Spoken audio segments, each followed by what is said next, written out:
మా ప్రతినిధి రాకేష్ కూడా మనతో మాట్లాడడానికి అందుబాటులో ఉన్నారు.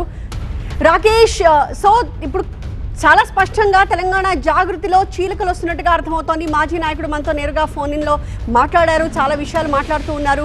కవిత ప్రలోభాలకు గురవుతున్నారు, కొంతమంది బ్లాక్ మెయిల్ చేస్తున్నట్టుగా కూడా అనుమానాలు ఉన్నాయని చెప్తున్నారు ఆయన.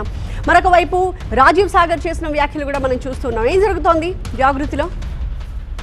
రెండు రకాలుగా చూడొచ్చు. ఒకటి పార్టీ కట్టడి చేస్తున్నటువంటి కార్యక్రమంగా చూడొచ్చు.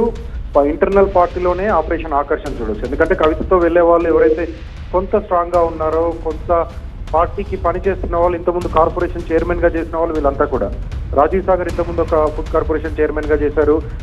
దాంతోపాటు జాగృతి ఉపాధ్యక్షులుగా పనిచేశారు, ఫౌండర్ మెంబర్ గా ఉన్నారు.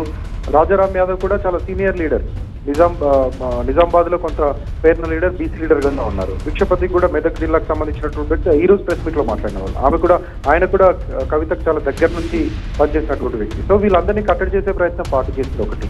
రెండోది, వీళ్ళు కూడా కవితతో వెళ్లడం ద్వారా భవిష్యత్తు ఎలా ఉంటుంది, పార్టీలో కొనసాగడం ద్వారా భవిష్యత్తు ఎలా ఉంటుందని ఆలోచించుకుని ఉండొచ్చు.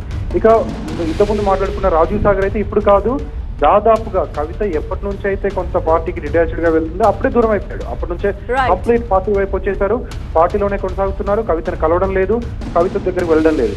మనం ఒక విజువల్ చూడొచ్చు. కవిత జైలుకు అరెస్ట్ అయ్యి జైలుకు వెళ్తున్నటువంటి క్రమంలో చాలా దుఃఖించి, అంటే అప్పుడు భావోద్వేగానికి గురై కవితను పట్టుకొని చివరిసారిగా విండోలోంచి, ఒక విజువల్ మనకు గుర్తుండే ఉంటుంది, విండోలో నుంచి, కార్ విండోలోంచి ఏడ్చిన వ్యక్తే రాజీవ్ సాగర్. సో అంత దగ్గర కవిత, చాలా చాలా క్లోజ్ అసోసియేట్ గా ఉన్నటువంటి వ్యక్తి.